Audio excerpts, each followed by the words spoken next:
My name is Greenley Norton, and today I'll be telling you guys about the Paris Catacombs. When one first thinks of the City of Lights, which is Paris, you might think of the Eiffel Tower. But did you know that there's a whole underground city underneath Paris called Catacombs? These catacombs are used to store or bury the dead, and many of the tunnels are lined with skeletal remains of those that built the city in the first place. Today I will give you more knowledge of the beautiful city that is Paris and what lies underneath the catacombs.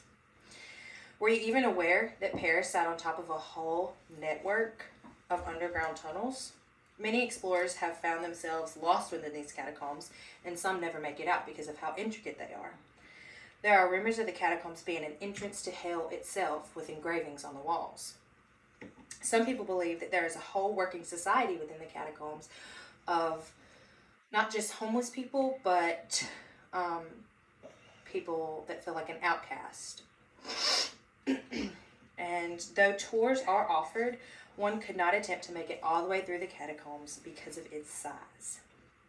I've done extensive research on these catacombs to be able to understand how they are even still standing after all of these years. Today, I'll be discussing the origin, layout, and significance of the Paris Catacombs.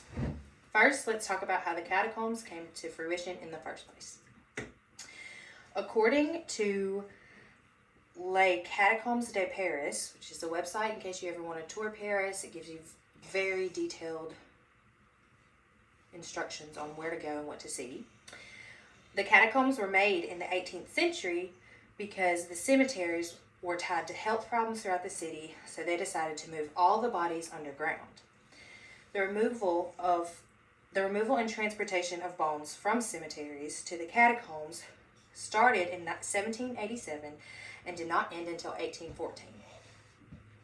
By the end of all transfers, the catacombs became the final resting place of around 6 million Parisian bones.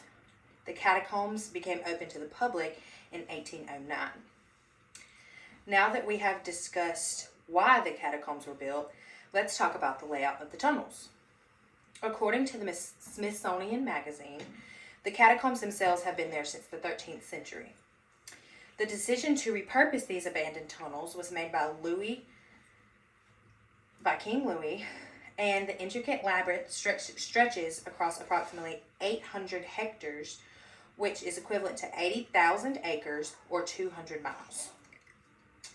Visitors are only allowed access to a single mile of the catacombs, which would roughly take about 45 minutes to walk through, and the travel into other parts of the catacombs is considered to be illegal. Lastly, we shall talk about the significance of these catacombs and reasons why they were repurposed in the first place. According to Paris Perfect, which is also another tourist site, the bones were moved because of city complaints of the horrid odors from the cemeteries.